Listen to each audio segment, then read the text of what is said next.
Jesus. The sick are healed. Shalom and a warm welcome to this midweek international online service. We know that you are feeling the momentum in this moment. We know that you can already feel, almost touch the tangible anticipation in your atmosphere this evening. We are about to have an experience with the voice of God. You are privileged. This is an honor that cannot be compared to anything. Thank you so much for being here. We are excited. We are thrilled. We cannot wait to hear the Lord speak. I am Pastor Kwaramba, joined by Pastor Chikuni, and in a few moments we will be celebrating the presence of the prophet of God. Pastor Chikuni, Always an honor to be here, Pastor Kwaramba. thank you so much for being here. In the presence of God. Indeed. Man of God, the trajectory of the ministration that we are receiving from the prophet is escalating us towards excellence. We are climbing up a ladder, reaching towards excellence. Every single word that has been uttered by the voice of our father, Prophet Emmanuel Makandiwa, especially in this season. I tried to look for a word to explain it. And I came across a word called upskilling. And I said, if we say upskilling, then probably we may say we had a certain understanding that we had. Then I ended up with a certain word called delineating. And I looked at it and I realized that we now have an understanding of life that we never had. We now have the word of God in our midst. And it is not just the word. It is the atmosphere, the authority, the spirit behind the word. Like I said last time, it is one thing for a person to utter what they have received from God. And it is another for that person to be able to give it to us in the form of food that we can eat and consume. Yes. And that is what our Father is doing in this season. Whatever direction He chooses to go, Yes. we are getting food. We are getting our daily bread. That's right. And we are able to eat it. All of us. You know, one of the amazing things about the voice of our Father is, irrespective of who you are and where you're from, your age, your generation, you will still understand and appreciate the depth in which the voice speaks. Man of God, there's so many mysteries, like you're saying, about the ministration of the prophet and what he is doing in us. You can't call it upskilling, like you're saying, because we are assuming that there is something to begin with. But really it's like a rebirth, Exactly. a convalescence, a restoration Exactly. to original design. It's, if I can just use my imagination and we look at how the prophet is operating in terms of his dissection of our tripartite being. He is like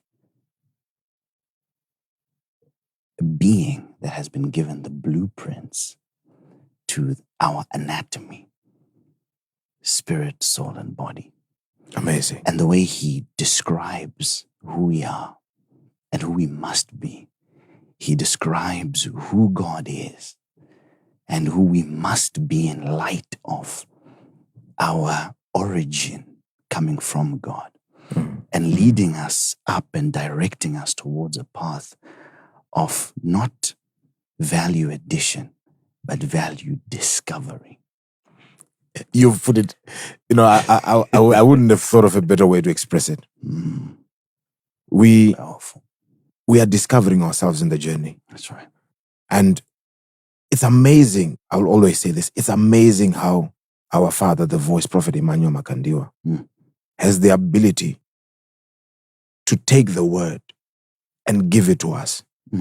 And in the process, we then realize that indeed this was food for us. Yes.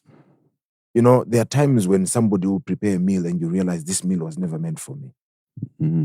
But when he churns out the word, you then begin to realize that this was meant for me. Which part of you? Anyway. We would want to go that direction. We can get excited and continue to just hail the ministry of our Father. Yes. But we are so expectant for what the Lord has for us this evening. So very expectant. So we encourage you to calibrate yourself now, not just to hear, but to hearken to the voice of God, to the prophet. Encourage those around you as well to watch. That's right. Come on. That's right. Line and that's right. Hear God speak. Hear God speak. Yes. If you can allow us now, I'd like to introduce the prophet of God. Father, we thank you so much for being with us today. Thank you for having me. Thank you. Father, we thank you so much for your presence. Father, you being here, already we see it as a qualification for elevation and ascension in the Spirit. Father, thank you for exposing to us and teaching us who we are, and most importantly, restoring back sight that was lost and allowing us to see ourselves the way that God wants us to see ourselves and to reach for the highest heights in the Spirit. Wow. As gods, as mighty beings. Yes. Father, we thank you so much for your mighty and powerful ministry. We appreciate you and we love you so much. My pleasure. Thank you so much. Obviously, we thank God for who we are. We are a product of His workmanship. And it is a good thing as well, having the audience, the kind of the audience that we have. I really want to celebrate those who have chosen us to be their best. And that's a wonderful thing. And I really want to pray for you and desire the best for you. We receive. And anticipate great things ahead of you. I receive. And I believe that every path that you walk, you will not stumble.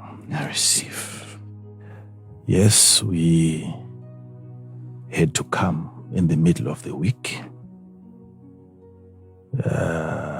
because of the availability of information that we realized we cannot dish all of it out once in a week.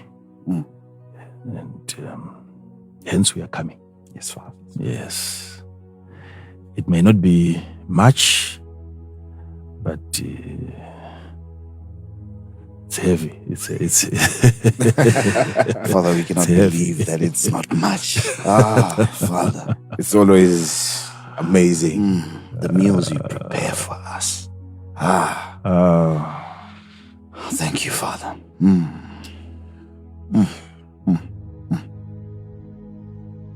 Thank you. You know, we are dealing with the dream world. Yes, Father. But things that people should also realize, and as far as dreams are concerned,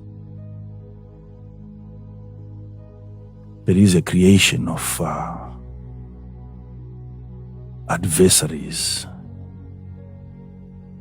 enemies, haters,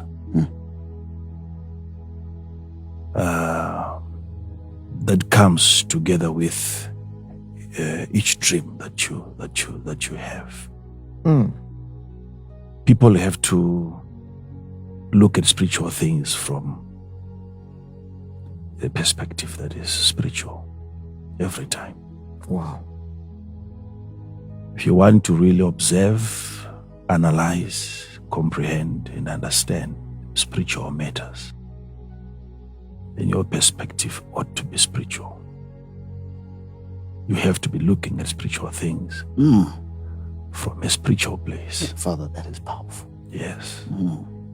If you don't do that and you choose to view spiritual activities from the physical, most of what you see is pure madness.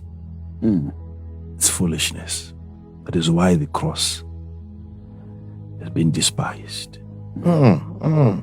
It's because of perspective. He openly declared that this gospel is foolishness unto a certain generation because of their perspective. But you see, when we talk of dreams, I'm thinking to myself, is the information that I carry tonight worthy to be distributed, to be disseminated? I might have the right message, but I hope I have the right people. Father, you have the right people. You have the right people. Father, you have the right people. Because it may not be something that you expected, but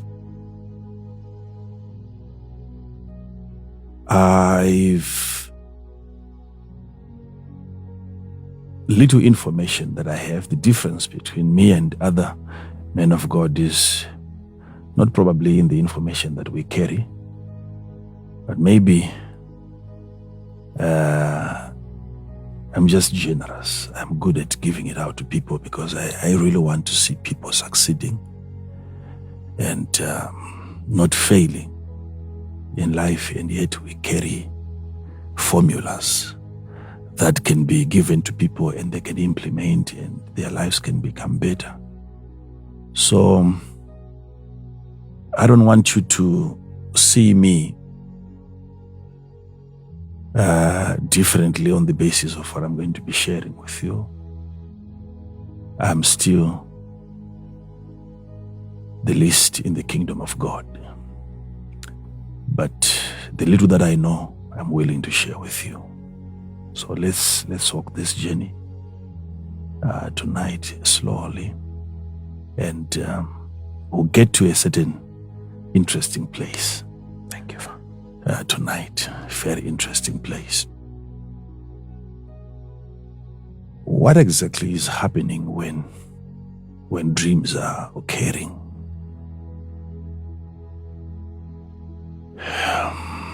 Pastors, you remember me giving you the matrix of a dream. Yes, Father. Yes, Father. Where I was presenting to you the culture and the politics and the environment that surrounds the formation of a dream. Yes, Father. Which is the matrix of the dream or the matrix of a thing. Yes, Father.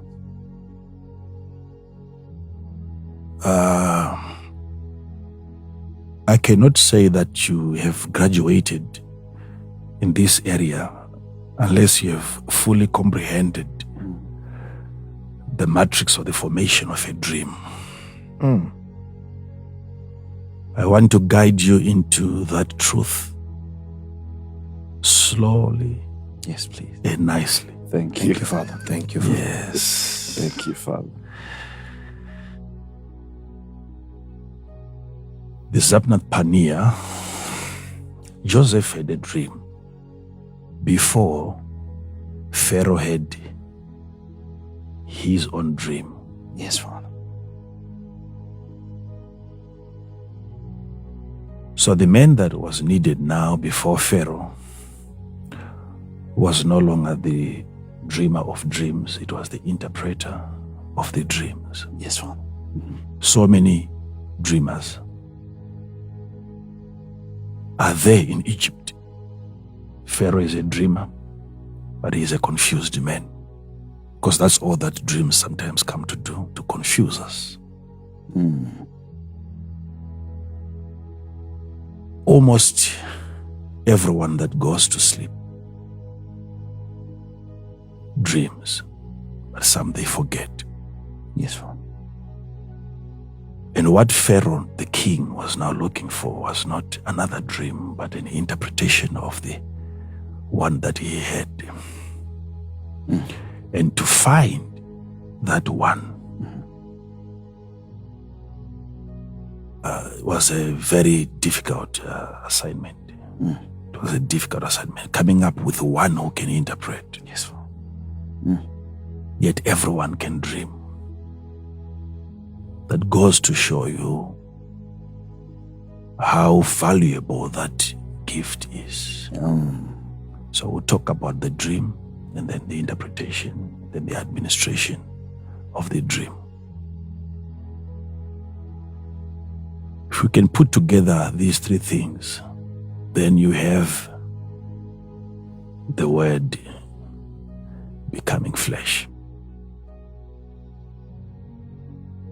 Wow. Jesus was never fought as the word. They would not have crucified him had he remained the word. But what they fought and what they resisted was the formation of the word, when the word finally became flesh and people can begin to interact with the supernatural and touch the spirit. When the word become flesh, then you realize who really is your friend and who is your enemy. What the devil doesn't want to see happening in your life is for the word that you hear to then materialize. The Zaphnath process of bringing the dream, the supernatural, the spirit into its physical realization. He wants us to keep on dreaming. He wants us to keep on hearing what the Lord is saying. But the day the word becomes flesh, then people will behold the glory of God. The glory as of the only begotten of the Father. And the word became flesh. That process of the word becoming flesh, that which was once the word, and now it is flesh. The materialization of the word. That's an extreme miracle. The crystallization of the word. Where you can, I will get to that point and show you what happens in the atmosphere when a child of God speaks. When a word is spoken, according to my findings in the spirit, it's so strange that we have different phrases, different words, different statements, and yet of all those utterances, there is one that stands out, which is not the longest statement. Yet when that name, Jesus, is spoken, whether you are born again or you are not, there is something that happens when the name is spoken, when the name is called. Each time the name Jesus gets mentioned, I'll explain to you what happens to your immediate environment. Every other word spoken stays for a certain period of time. But there is only one word, name, that stays the longest.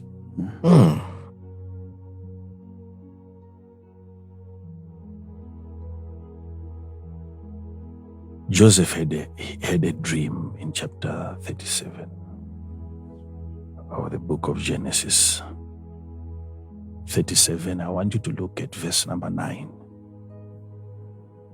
Genesis 37, verse 9. And yet he dreamed yet another dream. So we know there was another dream before this one, right? Yes, Father. And then he dreamed yet another dream.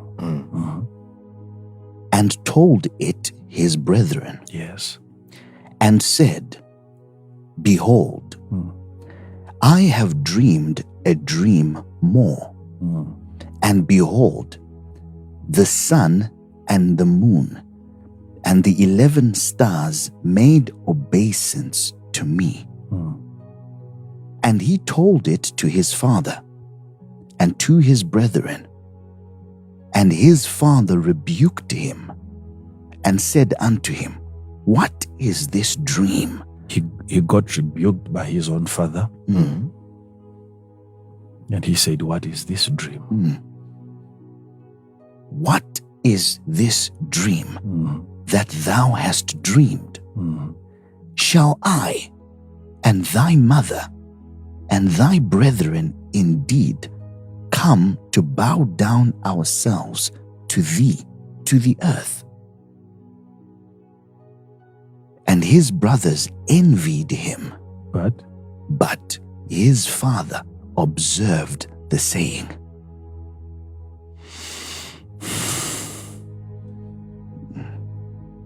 What was observed by the father was not just the dream, but the saying. Because already when a dream is being narrated, it changes its form. Oh. And it was that form that the father observed. The spoken form. Yes.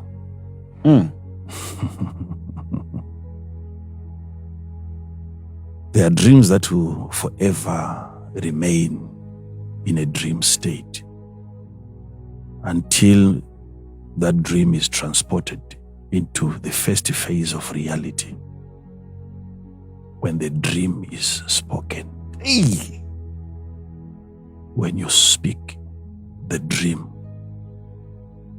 it is now in a format that can be archived. It now can be stored. He did not keep the dream. He kept the saying.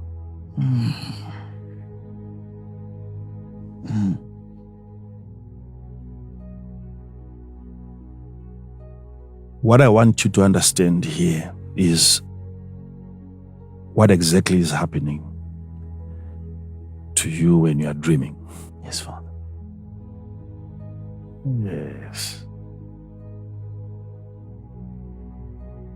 I don't know why sometimes I keep on looking down as if I'm reading somewhere. Let me just let me try to focus on people. Maybe it's because I see things. You see,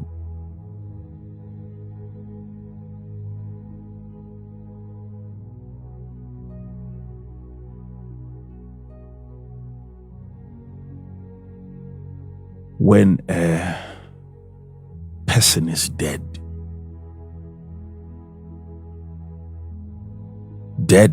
to that point where the only thing left that we have to do with his body is to bury it, what we call death. What do you think would have happened to the man when a man is dead, when a man dies, according to the general understanding?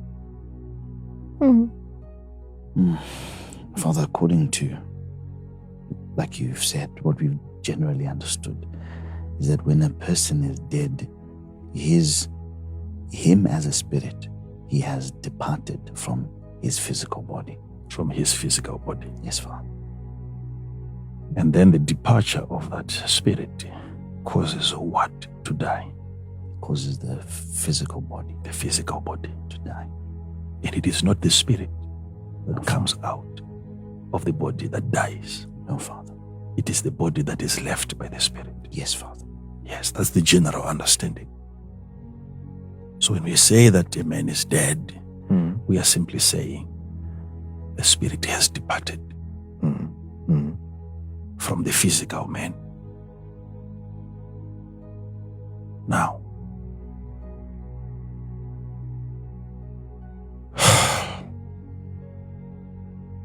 I want to help our viewers to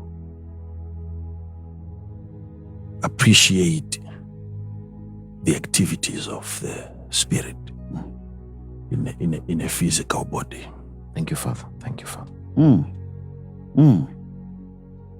know, sometimes when I'm trying to bring lasting convictions to the hearts of the learned, I don't every time try to refer to scriptures, because some, they don't even believe in the Bible.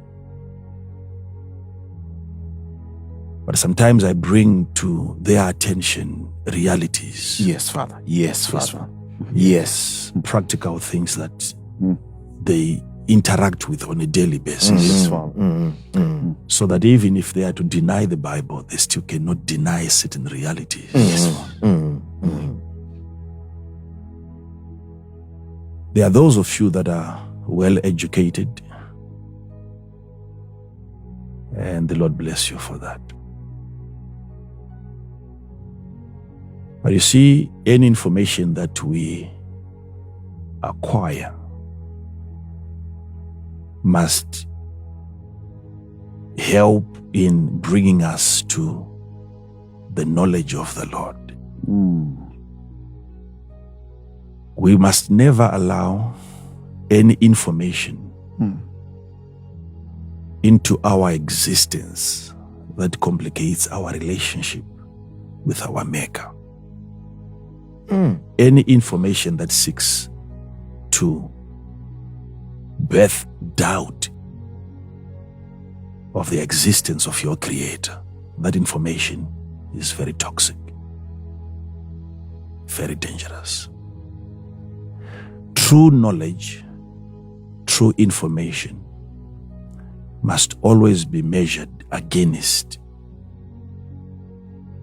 your eventual proximity to the Creator. Wow. Any knowledge that takes you further away or far away from your source, Wow. it is poisonous information. Now, I'm saying this because we are not considered to be solution providers in our physical sectors. The world does not consider the church to be a provider of any service. You see? Why? Because our practices are at a spiritual level. Yes. Okay? We practice, we exercise, we specialize in spiritual things. And because of that dimension of our operation,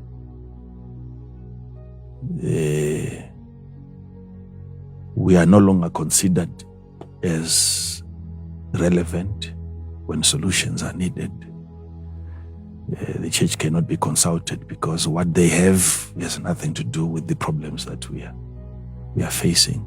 It's like we have nothing to offer because our dealings are entirely spiritual. So we are mocked for having solutions that are in a spiritual form. Wow. let's help our people tonight. Thank you, Father. Thank you. Thank you.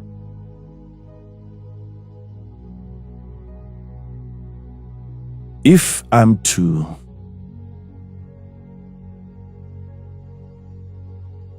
use the power of God to heal a person who is sick,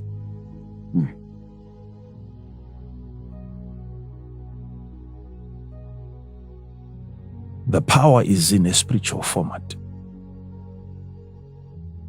Because not even one person can see the movement of that power, the flow of that power, the transference of that power from the one praying for the sick into the sick. Yes, Father.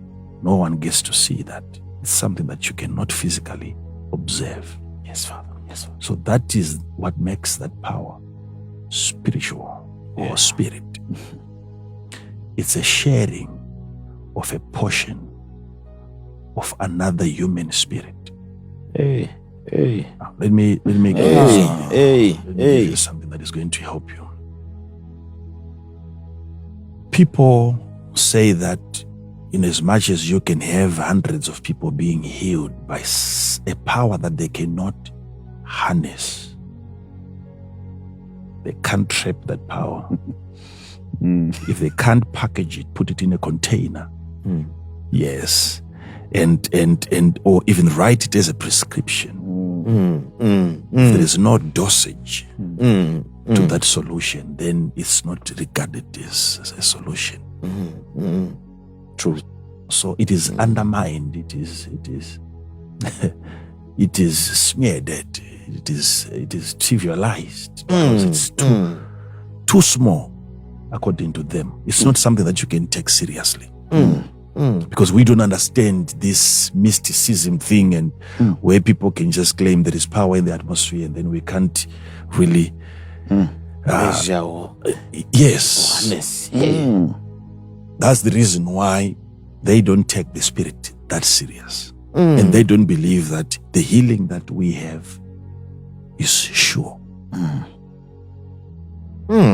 because they don't want to entertain anything that they cannot perceive optically. If their physical eyes cannot participate in the event, they brush the thing aside. It's not serious.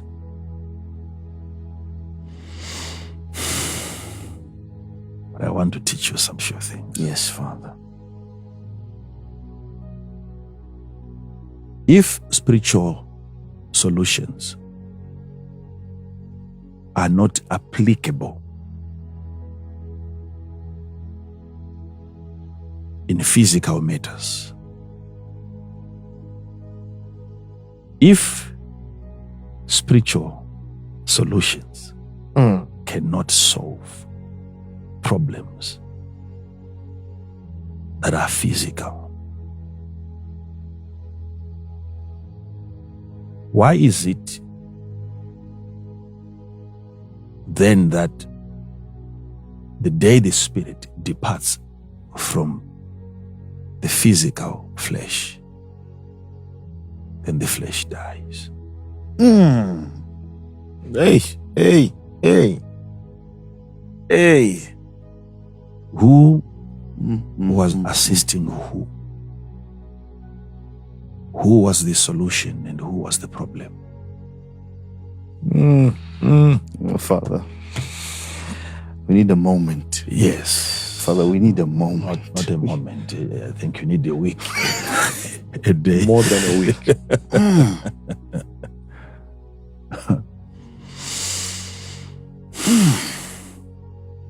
Your flesh is an existing problem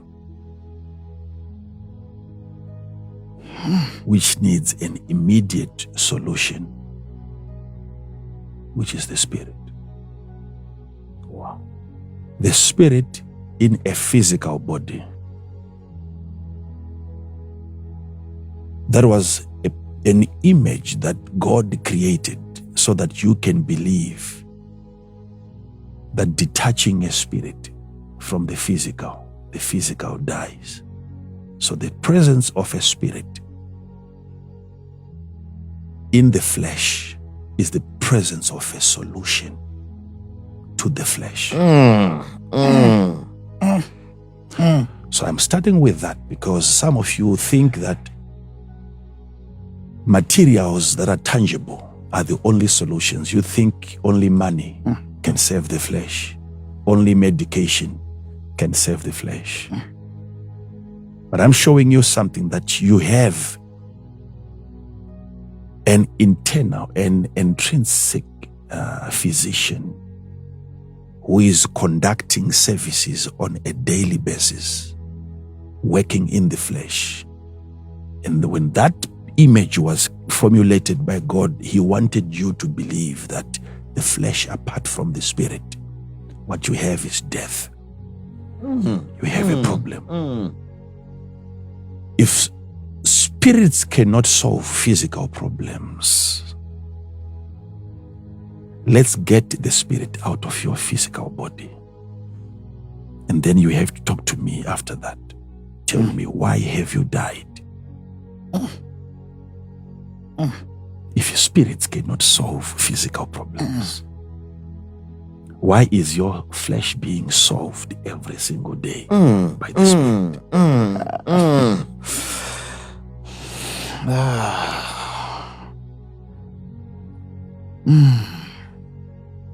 I don't know if I'm allowed to touch on some deep mysteries here. I don't know if I'm allowed to get into something. Father, we hear this. But then I'm going to raise another question. You see, and I will not, of course, give you a chance to answer that one because We're already overwhelmed. you see. So when the spirit departs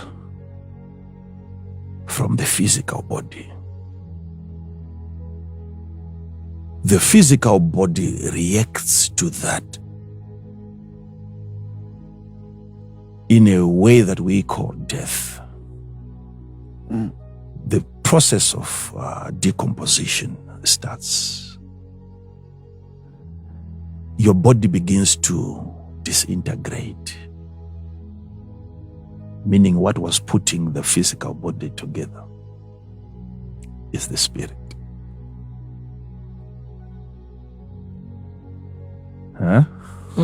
So, and even worms have a way of knowing and discerning the absence of the spirit. Worms, they'll begin to crawl and come towards you. They have a way of sensing the absence of the spirit in a physical body.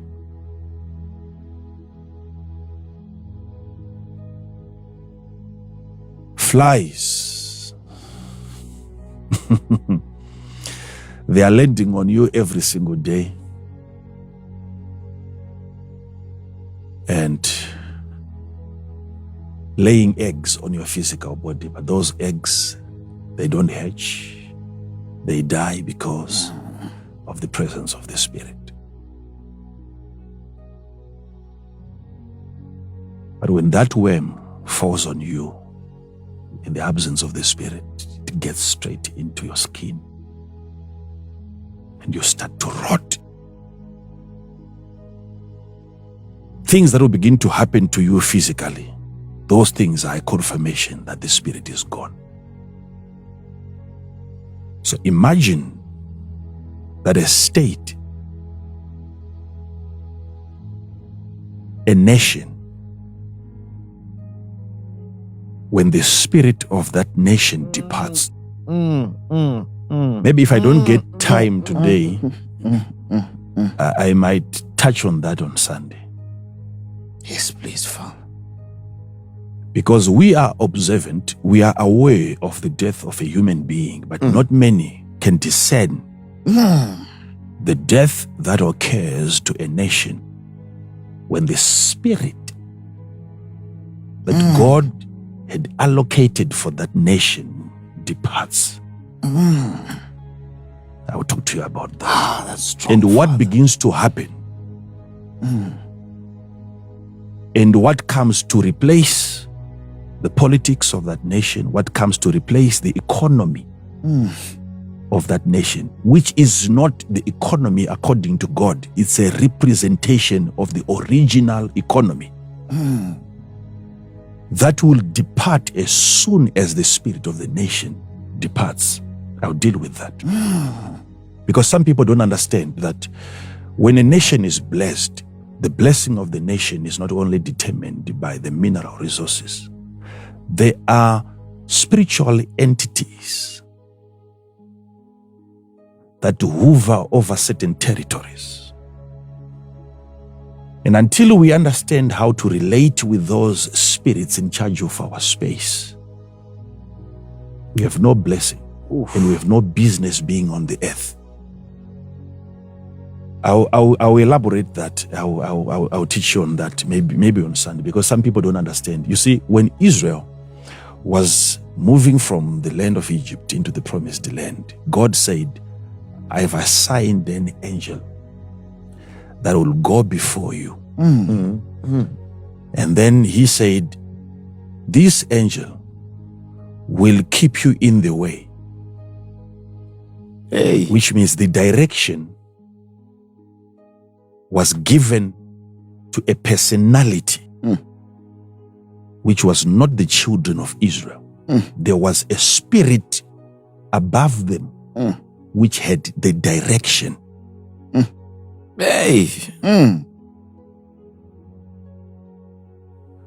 So he has got some leadership skills. This angel has a way of keeping you in the way so that you don't go astray. It is the work of an angel, but you are not lost as a nation. And then he says that he will get you into the promised land. So the presence of that angel serves as a surety that arrival is the ultimate case. He ensures that you arrive. Then he goes on to warn the people. He said, but beware. Beware of that angel. I'll talk to you about these spiritual personnel that God sets over nations. And we have to be careful in dealing with them. And God said, beware of him. Beware of him. He said, beware of him. I will elaborate on that one. And please remind me. I want to show people things that are in existence in the spirit, that gives life to the flesh.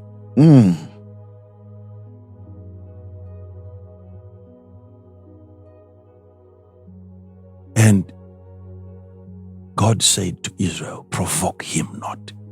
Father, if you can allow me to read. Father, we know that you are saying you take us there. But Yes, because that's not today's Father, subject. but we are now burning. We don't know what to do, Father. We don't know what to do, Father. We don't know what to do. National solutions. Okay, you can read it. Exodus 23 verse 20, Father.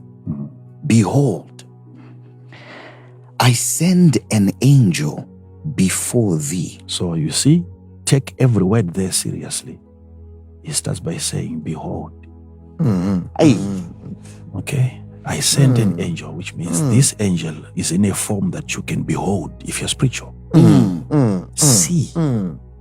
yes, Father. So once in a while, we must be able to perceive, sense, see the presence of this angel that is responsible for keeping us in the way and getting us into the land of the promise. Behold, it's an established gift that we can converse with. See, behold, yes. Behold, I send an angel before thee to keep thee in the way, Yes. and to bring thee into the place which I have prepared. So the angel will bring you into the place that God would have prepared. So he will bring you. So if it is the angel bringing you, you may think that it was you walking Hey. for the past 40 years. Yet you were being brought by the angel. This is where you have a lot of people who are so foolish. After getting a salary at the end of the month, they cannot perceive the involvement of the Spirit. Because it was you that went to school. It was you that got the job. It was you that got promoted. And you think it was only you that was working for that money. The involvement of the Spirit, he will bring you into the land that was promised and prepared by God. Behold, not many people can see that. Father. Not many people. If you think that it was by your power that you got the car, it was by your power that you built the house, it was by your power that you married the wife that you married, you have no idea. You have got no spiritual perception. There is a spirit that has to be beheld. Hey. Now he says something. Beware Beware. of him. My God, there is something dangerous about that spirit. Beware of him. Why should we have something guiding us, leading us, and ensuring that we arrive, and yet that thing is that dangerous? What is that? Now when you hear God telling a nation that beware, it's a warning to every other nation that has an angel of that same similitude. Hey. Because your arrival will be determined by that spirit. It's a warning to every nation, not just to Israel. I'll prove to you. The spirit that is in charge of different nations. Spirits in charge of different nations. I will show you that. Beware. Obey his voice. What is it? Beware of him and obey his voice. So,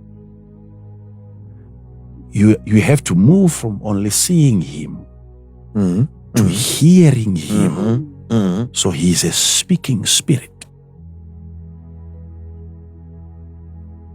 So this angel has an ability to speak. If you can't hear him, it is not proof that he lacks the ability to speak. You lack the ability to hear. Hear him, hear his voice. So this is a speaking spirit that guides people in the way. A spirit that speaks. And the language of that spirit is according to the promised land. He speaks according to the promised land. That spirit doesn't prophesy according to the immediate environment, your immediate problems, the snakes that are biting you.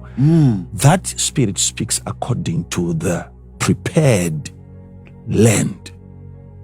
That's the message that that spirit has. Obey his voice. So we must be able to interact with that spirit, commune with that spirit, confess with that spirit, obey his voice. Yes? Provoke him not. Make sure that you don't provoke him. For he will not For pardon. he will not pardon your transgression. Be careful. He will not pardon your transgressions. For my name is in him. My name is where? In him. So when you begin to investigate and you want to identify this spirit, you may not have to really look for that spirit. You We have to look for the name where God has placed his name. The reason why I'm saying treat him well, it is because of my investment. I've placed my name in that spirit. And when you have the name of the Lord in the spirit, beware of such a spirit. Now, for instance, just briefly, what I can give you for now, which is not for today, but for Sunday. You can have a spirit above you as a nation, and then you don't know the kind of the spirit and what irritates that spirit. And you do things carelessly, not observing the reactions of that spirit. And now when that spirit then departs, that becomes the death of that territory, of that nation. I'll explain that in detail. But listen to this. There are things that people should know. For instance, I'll give you just two things that can actually irritate guardian spirits that God places over territories and over nations. For instance, do you know that in a nation, whether in a nation, whether in a village, whatever community, whether it is in your house, the presence of a child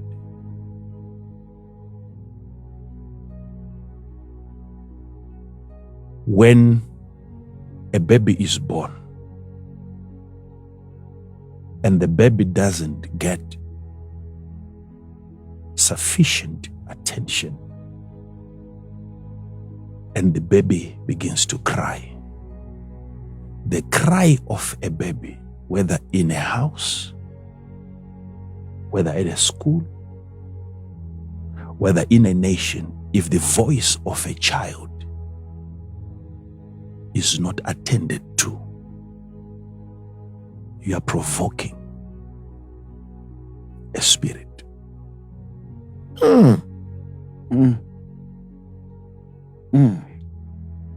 It doesn't matter you are working in the farm, tilling the land, and the baby is crying, and you put the baby under a tree and you ignore the baby because you just want to make some money. That cry in that territory will undermine everything that you're... The cry of a baby. If there is something like child labor, when children are not considered, if you are busy cooking and you don't care about the baby that is crying, even what you're cooking will not bring you the benefits. The cry, I'm telling you, these are mysteries. The cry of when a child cries, everyone must attend to the cry of a baby, because it is a signal from the spirit that something is not right, not just about the baby. When a negative spirit enters your environment, the most spiritual person in that environment is the first one to pick that intrusion. Because babies, they don't have many languages, they only have one. They will sound an alarm that there is something wrong, not just with the baby. You have to attend, and you attend to that intrusion of a spirit, not by attending to the spirit, but by attending to the messenger. When the voice of the messenger is heard, hearken to his voice. When the voice of the messenger is heard, I've just given you one thing. The other thing, I will elaborate on that. Yes, please, Father. When a woman is not honored in a society,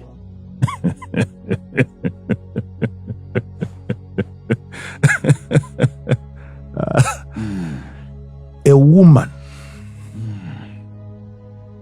when a woman is not honored, a woman, hear me, believe this or not, I don't care what you think. If a woman is not honored, I've given you a baby, I'm now giving you a woman. If a woman is not honored, the nation is in trouble.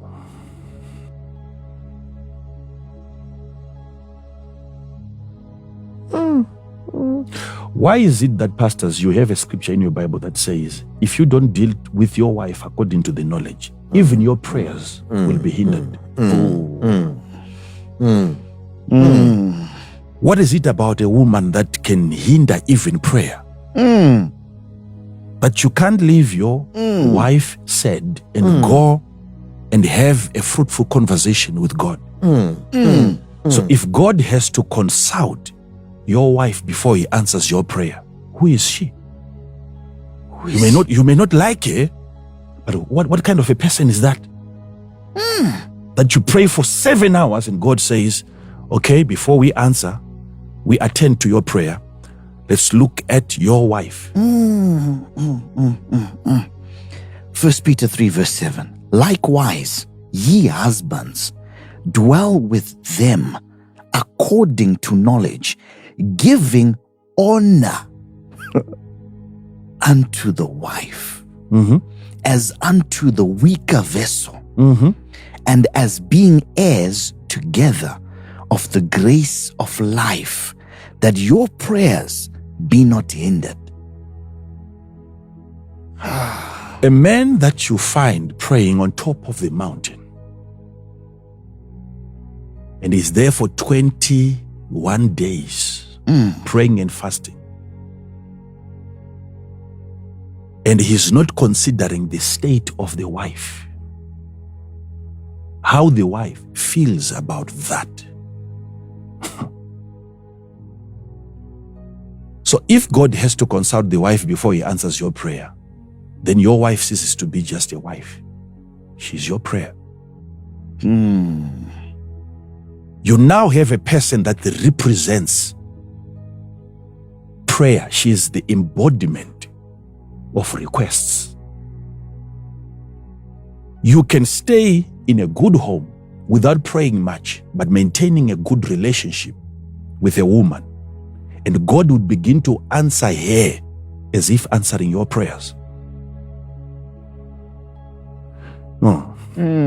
If a woman is undermined in a community, whatever happens, you cannot have an old woman being chased by a young man who is in uniform, whether he's a police officer. There is no such authorization in the spirit. That act of undermining the integrity of a woman brings a curse over a nation. You can find someone, even a woman with a baby on the back, being beaten up. She has no way of protecting herself. And the only protection that God had made available, the man that God had raised to protect her, is the one inflicting pain. When you see such a thing happening, that is an announcement of the departure of a spirit. A woman, child of God, if you're listening to me, you're a young boy, still growing up. I'm teaching you now how you can access the blessings of God. If you want to have this spirit hovering upon you that guides you into the promised land, wherever you go, whether in a bus, even if a woman insults you, walk away. Walk away.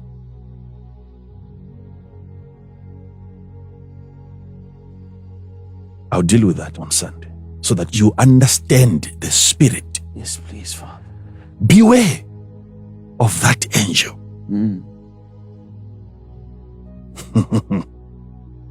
Now,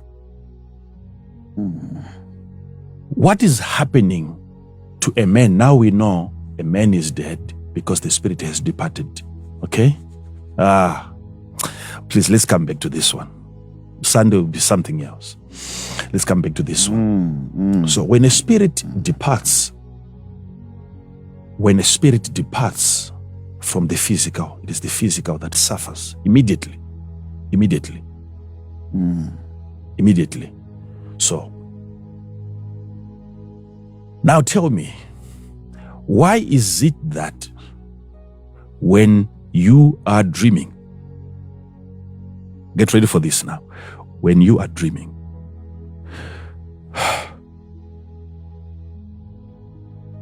you see yourself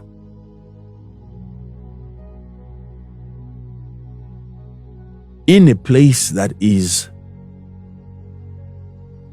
1,000 kilometers away from your physical body.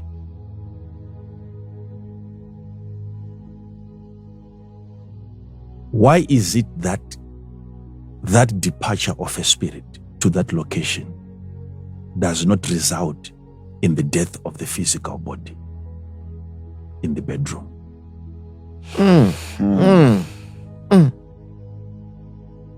Why is the dream not killing the dreamer? Why are you not dying as a result of dreaming?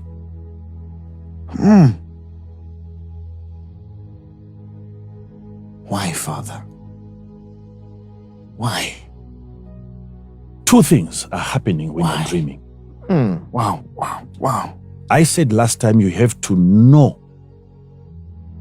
who is dreaming, because not all of you is a dreamer. Wow. Is it the spirit, you, or the soul? Okay. There's no way that you can die because of a dream, because sometimes it's your soul and not all of it. One of your many emotions is the one that has gone to the place.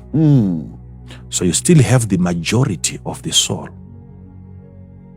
still kept intact in your physical body. Now, when you're dreaming, it's like, I can give you, I know it's a bad illustration, but it defines the spirit and the soul in a way that most of you can understand. You know, the image of the virus, like the coronavirus, Yes, you know Father. the image, Yes, those like spikes or crowns. spikes, exactly. Yes, Father. The mass is at the center, and then you have these things that are coming out of. Right. Yes, Father. So when you are dreaming, whether it is the spirit dreaming or it is the soul dreaming, Yes, Father. now wherever you are, whether it's 1,000 kilometers away, it's not all of your soul that goes to that place. It's an extension of your soul. It's an extension of your spirit.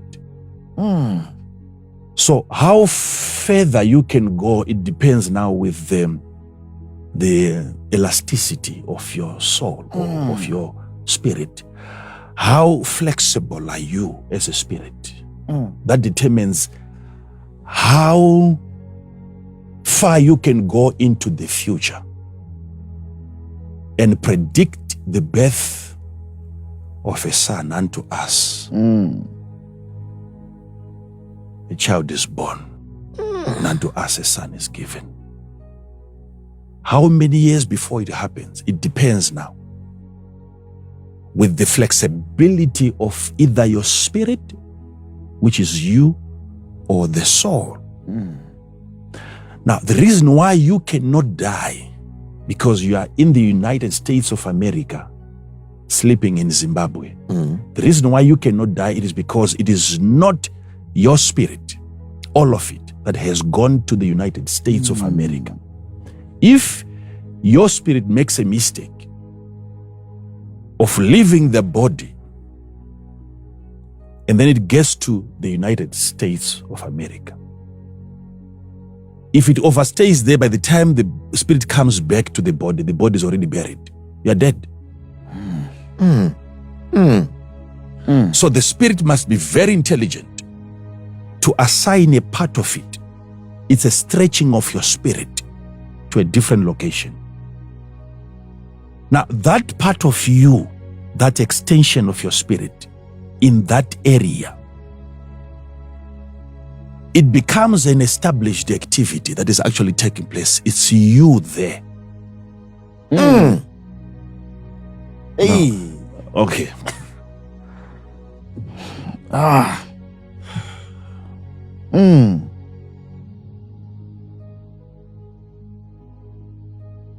Okay. Okay. I remember some time ago, my mother-in-law, that is my wife's mother, she had only girls, but she also needed a boy.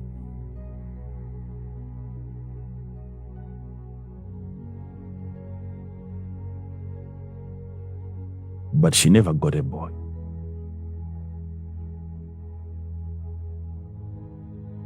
Until when they had forgotten about it, when it was no longer time for them to even have a child.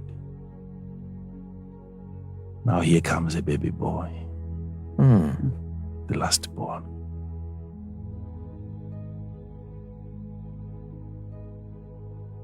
And this boy,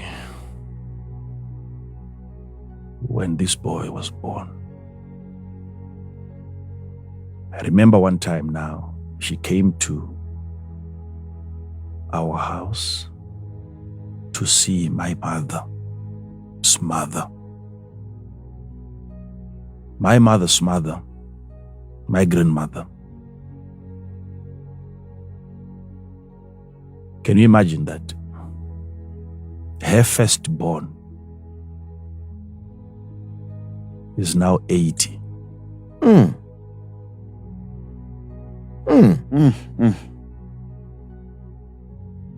Wow. And she got married when she was over 25.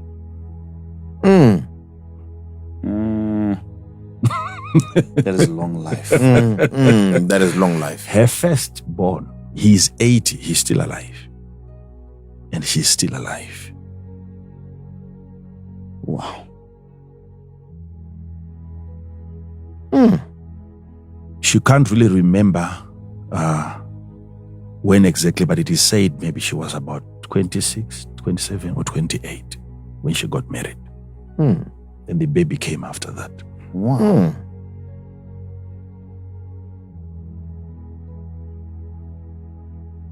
If you interact with her, the intelligence that you witness, you will understand that there is still the activity of the spirit in the flesh. So my mother-in-law, or my mother, came and presented the baby before my grandmother, and then she brought out a gift to say, we are thanking God for this son that God has given to us. And my grandmother took the seed, prayed with the seed, and also prayed with the child.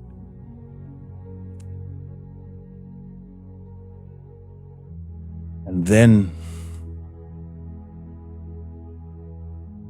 she said that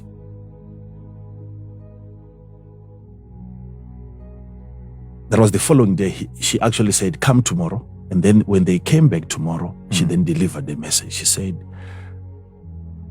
there is something about this boy, because I saw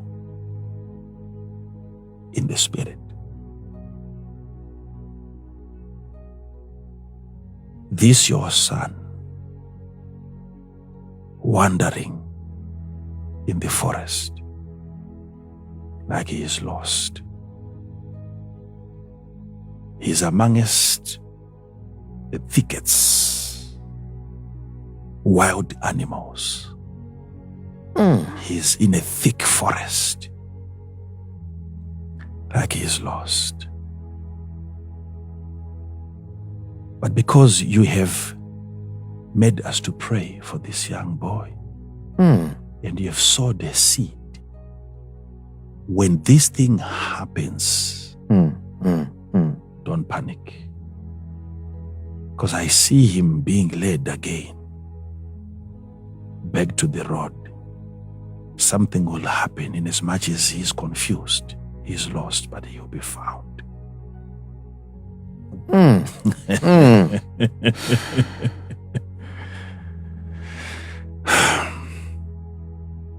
Then the son grows up, goes to school.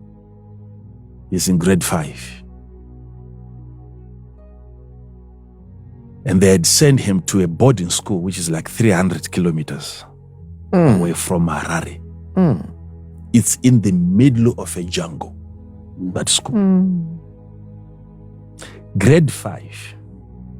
And this young boy thinks of going back home.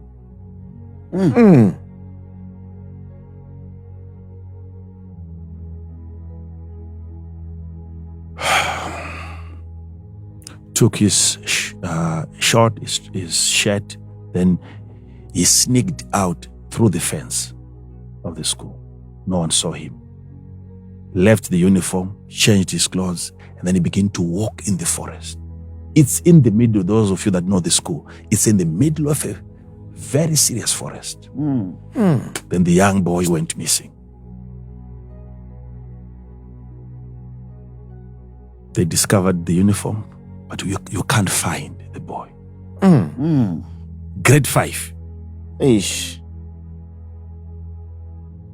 Where do you go? Where do you find him?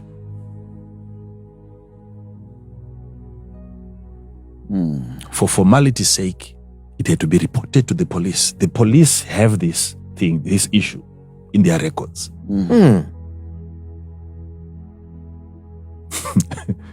Some people had to drive from Harare just so that you can send people into the forest to search for him. He is missing.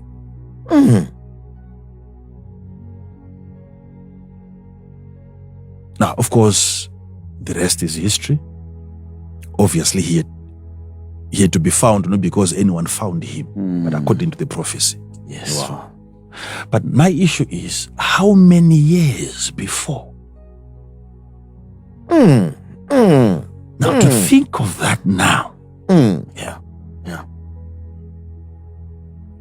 No one knew that, what forest? And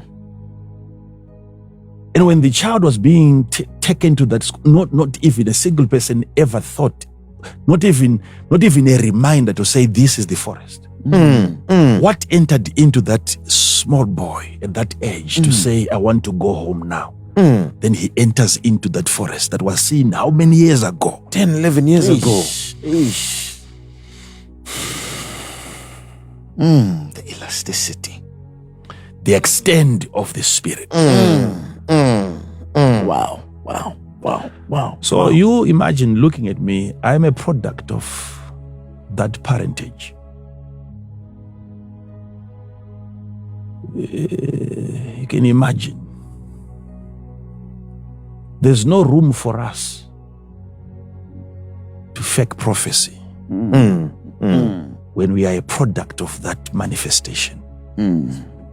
There's no room for us to.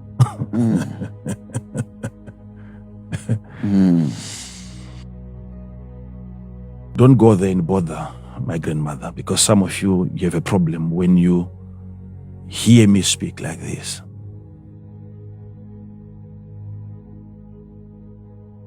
You have to correct that problem. I'm not saying go there and bother her. She deserves to rest.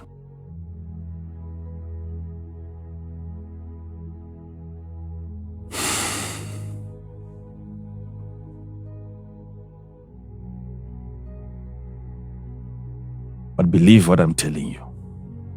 You don't need to go anywhere. You're here. Here with me now. Yes, Father. Yes, Father. Talk to me and I talk to you. Yes, Father. Yes, Father. Okay? I'm just showing you how far certain individuals can go. Yes, Father. In terms of spiritual development. She's the same person who told me when everything was going on very well. She told me, she called me, she said, I saw in a dream vicious dogs coming against you, trying to tear you apart. But I saw the hand of God preserving you so that you would not be teared apart, because something within you has to be preserved. And the following day, she repeated it again. She said, I had to ask God, what sort of dogs are these? And God then began to put faces on those dogs. And she began to describe individuals that I knew were already in existence in leadership positions before I was being fought. Now, the issue here is, here we have Joseph seeing the 11 stars and the sun and the moon. And the father, upon hearing that, he says, do you mean that me and your mother, represented by the sun and the moon, and the 11 stars that represents the 11 brothers, do you mean that we are going to bow down before you? But you see, in the dream, the brothers had to be represented by the stars, according to Jacob's interpretation. According to his interpretation, the father had to be represented by the son. That's his own interpretation. I have mine, which is different. But that's his. Wow. So he's saying, by the sun, you mean it's me. By the moon, it's your mother.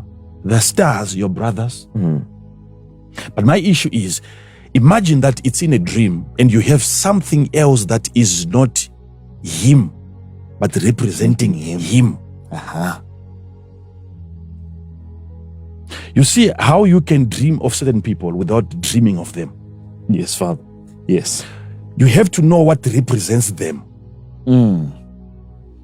And then you know it was them when you have dreamt of that thing that represents them. Now, my issue is, how can a person who is a leader of spiritual things appear like as a dog in a vision? Something worth looking at. Yes, Father.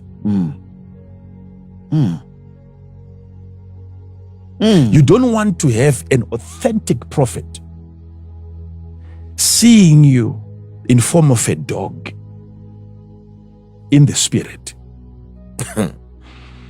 And you're attacking the things that are of God. And on the other side, these are people that we are calling leaders. But let's ask the visionary, the prophet, the dreamer, tell us what else represents this individual. Then he says it's a dog. What a life. I have a lot that I can share with you from there so that people can, you see, when you are dreaming, who is dreaming? Have you developed yourself well so that you eliminate errors from your dreams? Wow. Because are you the right person to have that kind of a dream? Because you can't be weak spiritually. You can't be dirty spiritually and dream of a pure dream and have a pure experience in the night. You can't have a horizontal spirit and then be able to discern a vertical experience. Father, the Wow. who part. Wow. The who part, Father. Who are you? That is strong. Where are you dreaming from? That is strong. Where are you dreaming from? One pastor who was known to be a dreamer because of the previous dreams that he had and that had come to pass, he was known as a dreamer. And news went out that this man, if he sees something, and guess what? Having such a man come to me, and then he tells me, when we were just about to start the ministry, he told me something about the ministry. He said, I saw you in a dream, and the Lord told me to tell you Wow. that it wasn't me, the Lord, who told you to leave the ministry and to start another ministry. And this is an established dreamer, recognized as a dreamer, enthroned as a dreamer. And I had so much respect for that man because of that gift. It's unique.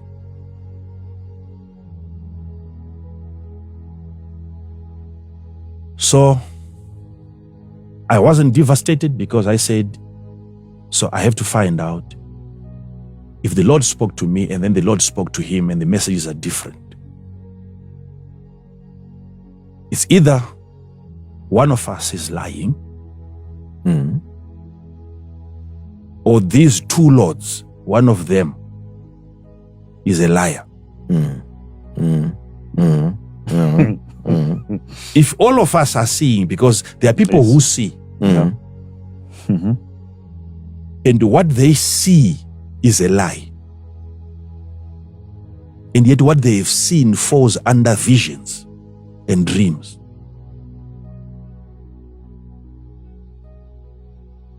Like the spirit that came from the Lord that went to, and he said, I will become a lying spirit Yes. in the mouth of his prophets. Yes, Father. Which means those prophets, they were not lying as per se, in terms of I have seen, I have dreamt. That lying spirit was responsible of the matrix of their visions. Hey. So these guys would actually see pictures, images of the king going to war and coming back alive. Hey. Okay? Yes, Father. So I'm trying to investigate. I'm at home saying, this man is a dreamer. And how can he come to me and he tells me that it wasn't the Lord who spoke to me? I'm thinking. Then I had to book an appointment. I said, I want to come and see you. And before I went to see him, you know what happened? I saw in a dream now, him, this dreamer, sleeping with a maid in his house.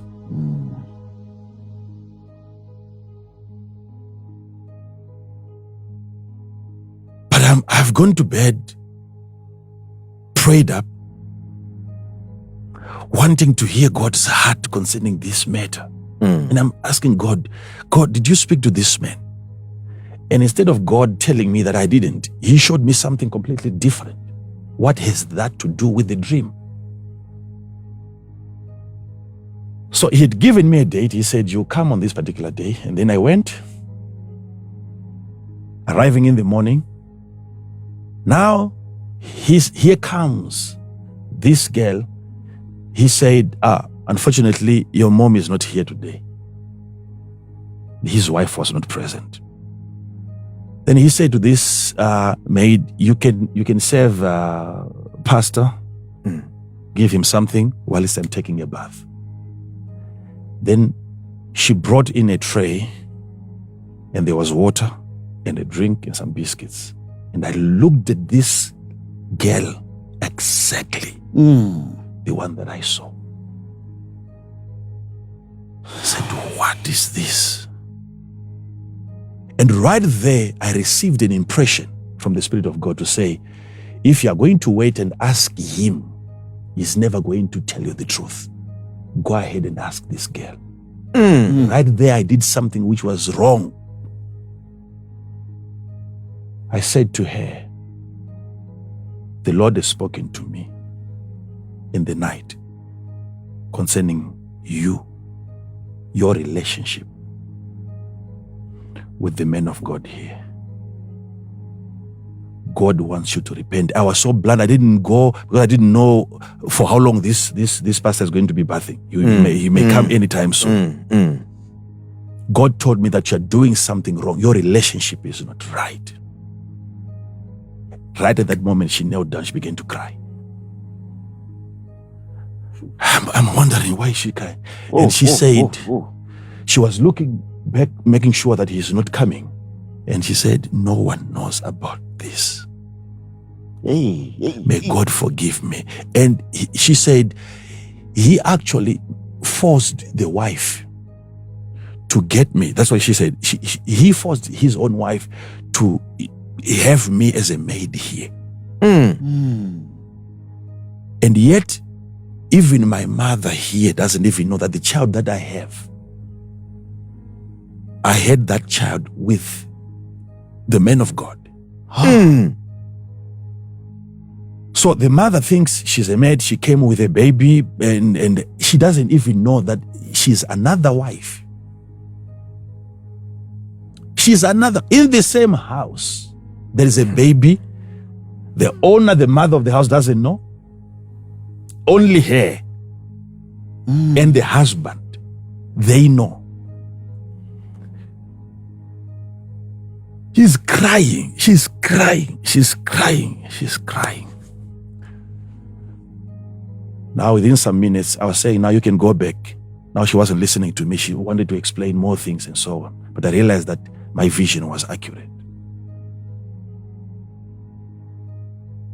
So I said to her, you can go because it is my turn now. I want to talk to the man of God. Because he spoke to me concerning something. That is why I have come. You know what? Because the mother was not there. I don't know what they had said. And then she said, he told me that you were coming because of a dream that he told you. I said, he told you that? He said, yes, he told me that you were coming today because he said that he had told you a dream that he had concerning you. Is it about the ministry and so on? I said, yes. And this girl said, yes, he told me. But he told me that he was told by some men of God to tell you that dream. Because they wanted you to remain in the ministry and not lose you. So they hired this man because he dreams indeed.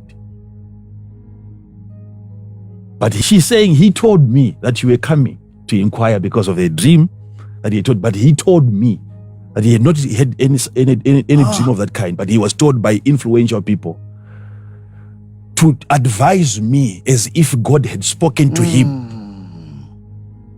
Imagine, he is still bathing. Look at how God arranges things. Wow. Then there was no more need for me to talk to him about that. Because that cannot be a lie, because exactly what he told me, that's what the girl is saying about the ministry, the dream. Because he knew I was coming, and the wife wasn't even, maybe the last night, maybe they were together, sleeping together, talking about a visitor who is coming in the morning. Imagine how I've extracted information from that environment, because everything around you can offer you knowledge and information. It's powerful. That's powerful. You see? So now, from that moment, I began to receive revelations from God concerning secrets. The Bible says the secrets of the Lord are with those that fear him. So I'm careful from that day, the dreams that people will have concerning me. If you are not mature enough, you can never have a mature conversation with me in a dream.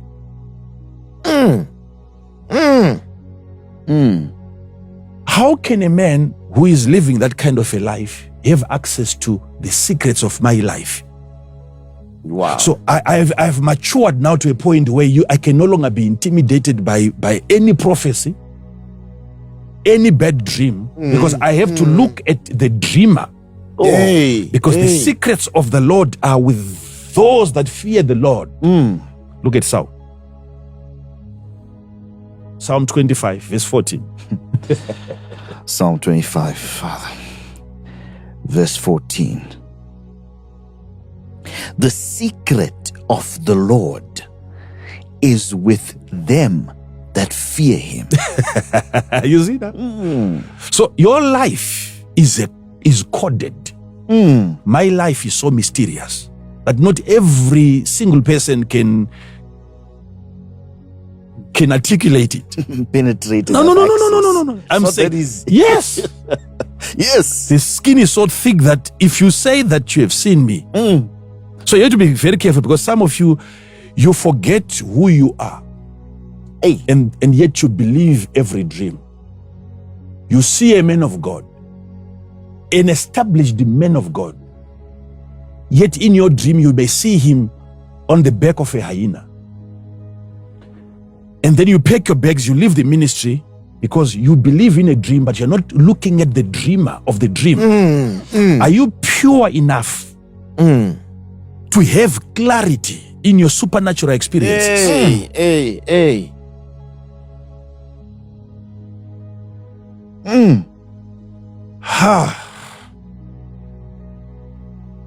Where are you dreaming from? This is why a young boy who has been watching a horror movie, when he goes to bed, what happens? He dreams about what he was watching. Yes. Which means that elastic extension of his soul will pull him back to that scene. That place where he was watching from. That place becomes the creation of that dream. He's dreaming from there, not from the bed. Okay? Yes, Father. Yes. So it matters. You must be able now to know what contributed to the dream. Thank you, What Father. made you Thank to you, dream Father. the dream that you've dreamt? Because it is not always you. There are many factors. Many factors. I'll talk to you on Sunday about the spirit of things. Wow. The spirit of objects. Because sometimes you can dream from the spirit of a thing or the spirit of a place. You can dream according to a place, not according to you. You can dream according to a place. Yes. Father, I want to understand this deeper, but allow me to take us to Zaphnathpaneah, the first part, where you taught us about souls that are careless, where you can enter an environment and you can dream according to the souls that were present in that place. Yes. Is this where we are going? Maybe that's where we're coming from, not going. Whichever way. Look at this. Let me show you something. But it's not for today. Let me just touch it briefly and then we go. Father, Sunday, you are promising us so much for Sunday. Yes, I'm here. I'm here. You see, like a person, you can have a person who has not bathed. He enters into an elevator. And then he goes out. And then you go in and you can smell the sweat in the absence of a person. The owner of the smell has gone. Yes. But the smell remains. Yes. Okay? Yes, Father. Now, before that one, you're talking about the spirits, human spirits. No. I'm talking about the spirits of things. Things. I'll prove to you, I'll give you scriptures. The spirit that you find in things. And things around you as you are dreaming can contribute in that dream. Because you are dreaming from a conference of spirits. Oh, From your bed, I'll prove to you. The blankets, the pillow, yes, the pillow, the mattress, the table, every object that is in your house has a spirit, not a demon. I'll explain. And when you are dreaming, you have to know that in that dream, what brought about that confusing part? Because there is the involvement of the spirits of objects, either from where you are dreaming from or in that dream, because in that dream you have the presence of objects. You are not the only spirit in that dream. You are not the only spirit in your house. Hey. Okay. I'll explain how God made it. I'll explain it to you how God made it. How is it that somebody gets to a place, Bethel, Yeah. and he says, God is in this place, but I didn't know. So he's not dreaming because he's a dreamer. He's under the influence of a place. Hey. Then in that place, he picks a rock. Because his forefather had raised an altar in that place unto the Lord and had interacted with the Lord. So that activity remains in that area. That conversation that Abraham had with God is established in that place. God communicated. God once touched the rocks of that area to an extent where you now have the spirit in a rock that if you are to pick that rock and then you use it as a pillow and you hit your head against such kind of a rock, there is an impartation, a transference of a spirit of the thing, and you begin to dream according not to your spirit, the things of the spirit. So if you are there, because he was spiritual enough to know that this is the place, it's not me.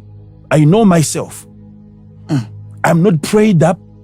I haven't fasted for this dimension, which means I've enjoyed a dimension which is not mine. It belonged to the place at the rocks because somebody was once in that place. And that activity that took place between Abraham and God remains in that place. And all the objects, items in that place are under the influence of that activity by the patriarch. Hey! So now you are leaning against an object that you think doesn't have life, and yet it was given life by the activity. The rock now, if you are to carry that rock into your house, you now have an object in your house that is even more spiritual than you, that causes you to have experiences. So do you know what is responsible? Are the pictures in your children's house good pictures? Because they contribute. You are modeling their spiritual experiences by their immediate environment. Where are you dreaming from? So a man who was not a dreamer, if he could dream because of a place, then places are very important. There are so many abilities that God has not given to people, but he has given to places. So you can dream because of the ministry, the church that you have chosen. You can flourish in life and do business because of the influence, not of your own influence, but of the ministry. He said God is in, he didn't say I have God. He said God is in this place. And if you think maybe my theology is wrong, God himself came back and he said, I'm the God of Bethel. He didn't say I'm your God. He said, I'm the God of the place, God of Bethel. Why? Because of an activity which means you still have the presence of Abraham in a place called Bethel. And some people came and they changed the name to Luz. And when Jacob came now, he's there and he's dreaming. Then the name was reinstated again, restored back. This place is Bethel. Yes, Father. Why? Because wherever Abraham is, that place is an extension. You still have the presence of Abraham in that place. That generations to come, even after you are gone, you can influence activities in your children's life while you're no longer here. I'm talking about that elasticity of your spirit, that even after you are gone, you can be given the grace by God to participate in their affairs.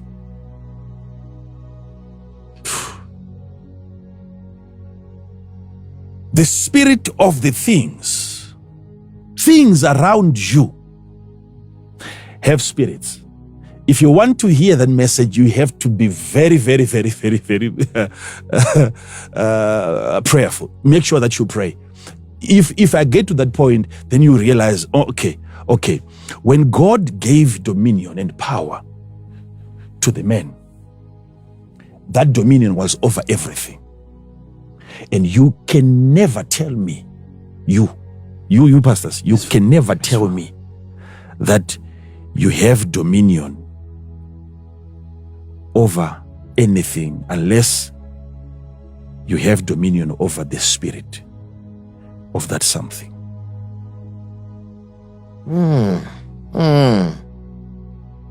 You can't tell me that things don't have spirits when you have a man who opens his mouth and he tells the tree that no one will ever eat from you again without touching it physically. And then it withers. That conversation was at a spiritual level.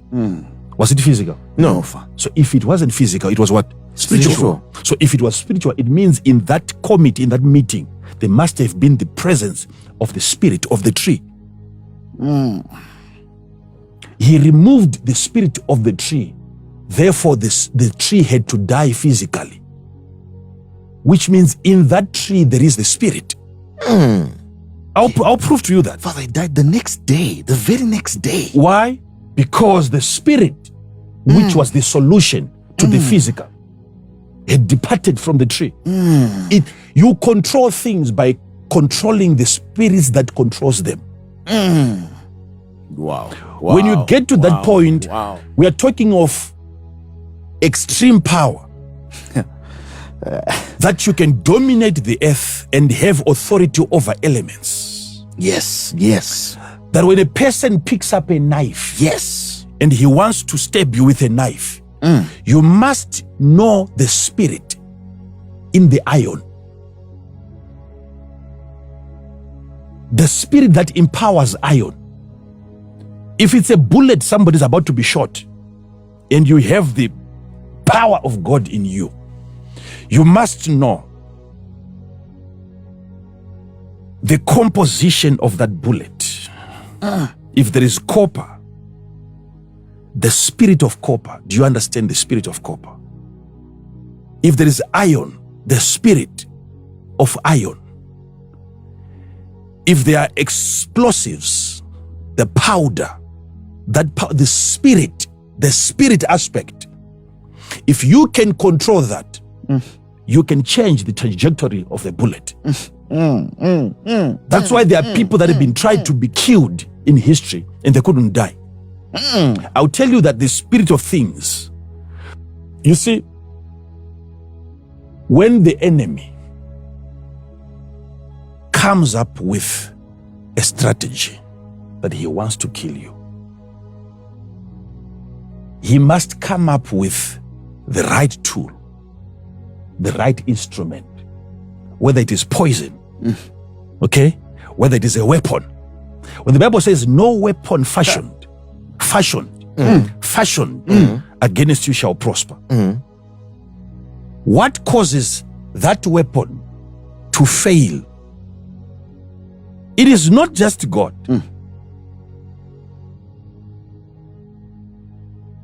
Pastor, hear this. If you pick a weapon, okay? Yes, sir. If you pick a weapon, if you go to the forest with a hole and then you dig something. Maybe you want to kill me, you have to choose. Are you going to kill me scientifically? Are you going to kill me physically? Are you going to kill me spiritually? Are you going to use a charm and you launch it from an invisible place and then I'm just hit by something and I'm not sure? Where did this thing come from? Where did this lightning come from? What made that lightning to appear? There must be a bringing together, not just of that tree and this tree and that tree and that stone and mud and then maybe an animal, and you put them together. It is a combination of the spirits of those things. There is no way somebody can take a charm here and rub it against another charm and then somebody dies.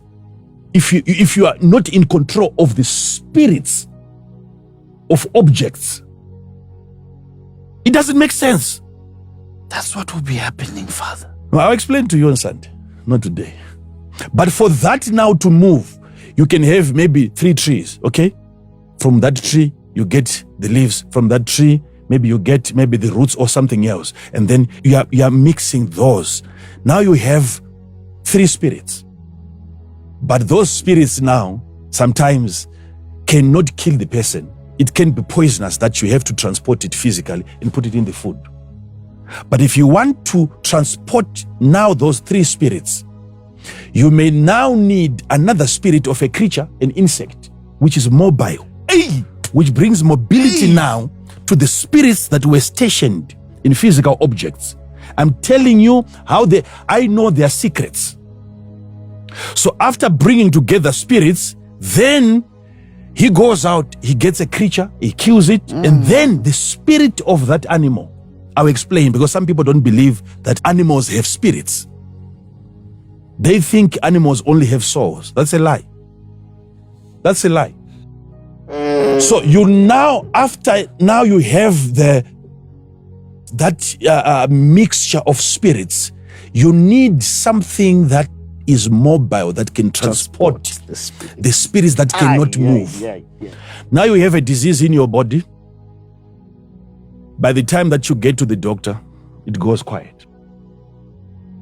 Or maybe you take a medication, they are operating on a wrong spot. By the time they reach the place, the disease has moved.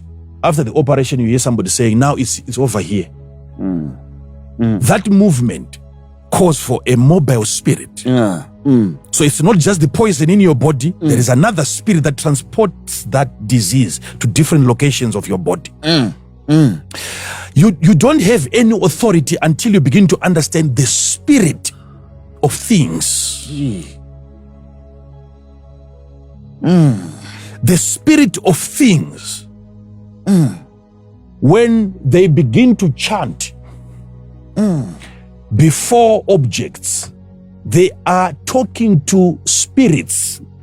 The same way Jesus spoke to the spirit of the tree. Same principle. So it's not you alone in your house that is a spirit. You must understand the door through which you enter your house has walked a very long journey. That door, if it's wooden, there's a lot of things, a story that can be written concerning that tree. From the day that tree was planted, somebody who came and hanged himself on that tree before it was your door. There is a story. You must understand these things. But there are things that I cannot share with people because I don't want people to be afraid and they end up thinking that maybe things have more power than we have. No, there's no way I can know all this and choose to be a child of God if God is weaker. Wow. Every single item in your house has a story. Somebody once came into contact with the money that you have in your pocket. That money that you have, that's why money is able to transmit diseases. Yes. Money got the disease from who? From people who were touching it. It's not just diseases. Yes, Father. Personalities Yes, Father. are kept within certain objects.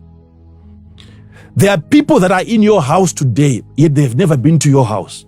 But something that they once interacted with has found its way into your house. Hey. So where are you dreaming from? So you can see your mother trying to kill you, and you think your mother is a witch. Are you a perfect spirit? Where are you dreaming that dream from? Isn't there something wrong in your area that can contaminate any spiritual experience that you're having? So you can have objects physically in your house that can influence your dream. You dream according to them. Or the place that you have visited in that dream, they are objects. So you can never become an accurate dreamer until you have attained victory and power over spirits of things. I receive.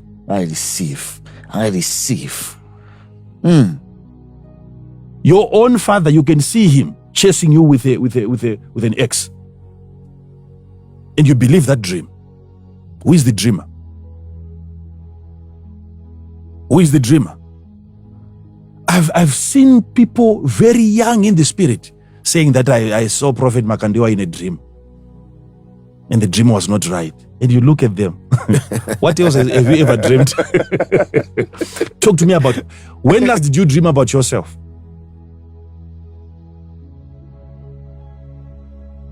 There are things that are so too big for your spirit to comprehend.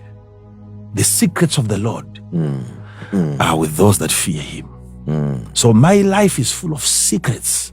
If you say that you have seen me, I look at you and I say, are you that mature?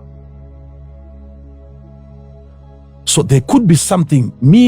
As for me, I am able to wake up from a dream. At any time, if I want to dream now, I can dream right here. Because I know the state, how to assimilate the state that causes you to dream, even if I'm walking. Wow. You see? But if I see something, a distortion in the vision, I'm able to investigate my surrounding and blame something that I didn't have mastery over. It's spirit. You can participate. Let me close by this. You can participate in the formation of your dream. Why? I told you, if you are dreaming from love, you can't be fighting in your house and then you go to bed. Before you go to bed, try to find something else that can buffer that event. You can't dream from conflict and dream peace. Where are you dreaming from? What was the last movie that you watched? Remember some years back, I was telling people that Jesus must be the last word, name that you mention. You say Jesus. Yes, Father. You say Jesus. When you say Jesus, Jesus, and you're resting, that becomes the last event. He is an event. Hey. Wow. It becomes the bracket that covers you. You are entering into a different dimension with no contaminations in between. That Jesus can become your shield from other foreign spirits. So take that name seriously. Where are you dreaming from? We are still on the dream. We are yet to talk about the interpretation here. Just the dream. Who dreamt? You mustn't be afraid of that dream to say, I'm seeing myself in a coffin. And then that's the only dream that you trust. Yet you once dreamt having money. You woke up, you said, this is never going to happen. But the coffin one, you believe it. Why? There is something negative that you are interacting with. You are in touch with a negative spirit. It might not be your own spirit, but there is something with a spirit in your environment. And you don't know how to control that spirit. What is that spirit? I will talk to you in detail how you can locate the spirit of a thing and subjugate that object by taking charge of its spirit. I receive. I receive. You must follow this. We have a member of our church. Last time there was a shooting. Something happened. I think it was actually in the papers of some guys. I think maybe it was a robbery or something that happened in town, and there was a shooting. We have a member of our ministry, a lady who was in the shop, and the bullet came in. It touched the just the corner here, a mark, and then it hit on the wall. You may call that a miss. She still has the pictures right now. Just a scratch here of a bullet. There was a shooting outside. And it hit on the wall, it fell on the ground. You may think it's a miss. But you see, these things are accompanied by their spirits as they go. If you can hijack the spirit of a thing, oh, you begin to control things. I receive, Father. I receive. Oh, let's end there for tonight. Thank you. We'll continue on Sunday. Wow. Sometimes I wonder if you are a human being such the same as us. Sometimes I ask myself who it is that we have in our midst.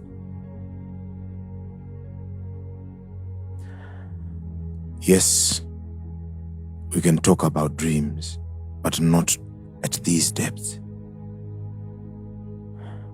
These are subjects that not everyone would want or dare talk about at these magnitudes. My father,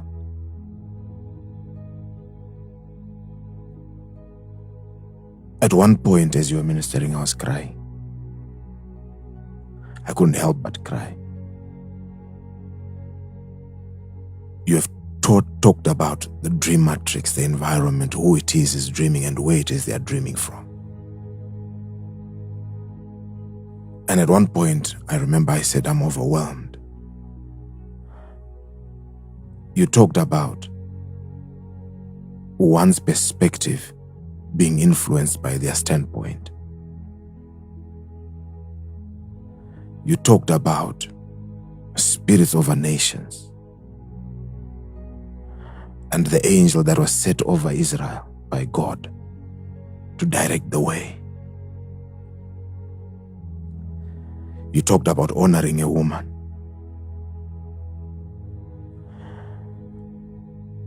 You talked about one area that scared me the most, that made me to say I can never miss Sunday service for anything. Provoking the spirit that is set over nations. My father, you highlighted when we started that you bring in practical things as you minister, reality as you minister, so that those that don't believe may not despise the word. Your reality goes beyond reality. Your truth goes beyond normal truth. Your understanding will make even somebody ordinary wonder. You highlighted that there is need for mobility as they mix whatever they mix. And you are coming from God. And you are explaining these things. Nobody has ever ministered these things the way you do. And I remember, I think it's Peter who asked Jesus. It was as if Jesus had come to expose his weaknesses. That is in the mind of Peter at some point. And I felt that as you were ministering. My Father, thank you. Thank you. Thank you for giving us this information. Who would have given this? Who would have given us this information? Understanding spirits in things. And us never ever going to have dominion if we cannot have authority over the spirits in things. And yet we thought we knew what dominion was all about. Thank you so much, Father. Thank you. Thank you, my Father. Welcome. Father, we are just broken, Father, by this. Father. Oh, Father.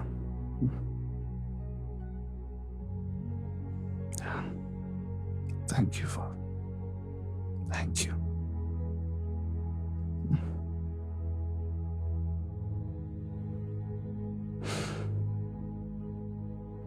Father, there is information. There is this caliber of information, Father. Makes us realize that we don't need to hear you say that I'm prophesying or I'm a prophet. This information alone, it's enough, cannot be accessed by an inferior office, an inferior being. It's no way, Father. We can never be found asking for a prophecy when we have this caliber of information. What manner of word is this?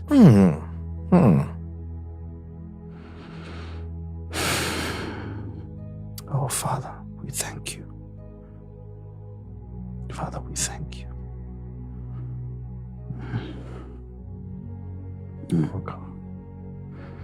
We're so grateful to God for the service we've had tonight.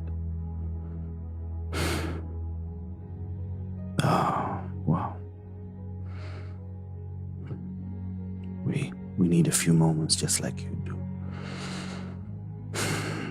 Enjoy the rest of your evening and stay blessed. Shalom.